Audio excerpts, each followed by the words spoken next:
Құрметті әріптестер, биылғы жылы мұғалімдердің еңбекақысы 2 рет көтерілді. Біріншіден ол жаңартылған білім беру мазмұнын енгізуге байланысты және біліктілік деңгейін арттыруына байланысты.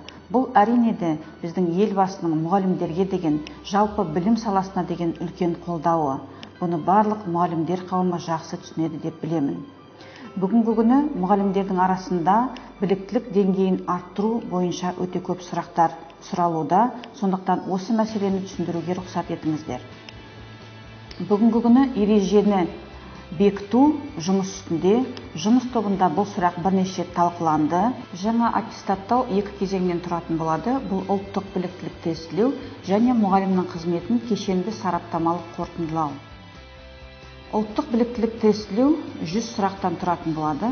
Оның 70 сұрағы мұғалімнің өз пәні бойынша және 30 сұрағы әдістеме, педагогика, психология салалары бойынша. Мұғалімдер үшін маңыздысы қолданыстағы біліктілік арттыру жүйесі бойынша тағайындалған 2-ші, 1-ші және жоғарғы санаттар 5 жыл мерзім ішінде сақталатын болады. Ал аттестаттаудың жаңа жүйесі бойынша біліктілігін арттырып, еңбекақысына жаңа үстемақысы келгілетін мұғалімдер аттестаттауға өтініш тапсыратын болады. Жаңа жүйедегі аттестаттаудың қолданыстағы аттестаттау жүйесінен айырмашылығы бұл аттестаттаудың 1 жыл ішінде 2 рет болуы.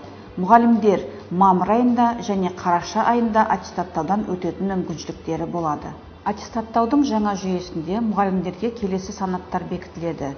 Мұғалім модератор, сарапшы, зерттеуші және шебер. Әрбір біліктілік санаты үшін біліктілік талаптары бекітілген.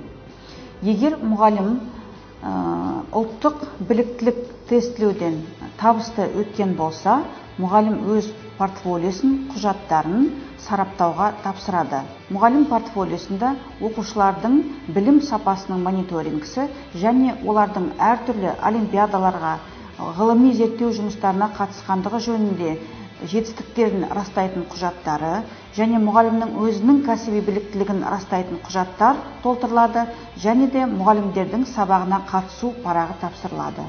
Сараптау кеңесі мұғалімдердің портфолиосы негізінде олардың еңбегін бағалап, аттестаттау комиссиясына ұсыныс береді.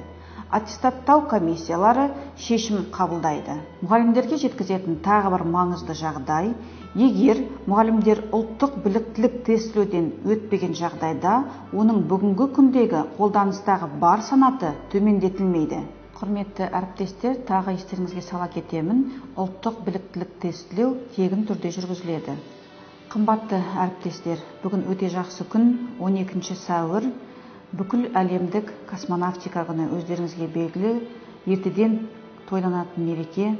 Екіншіден, бүгін қазақстандық ғылым күні. Осы үлкен мерекелермен өздеріңізді шын жүректен құттықтаймын.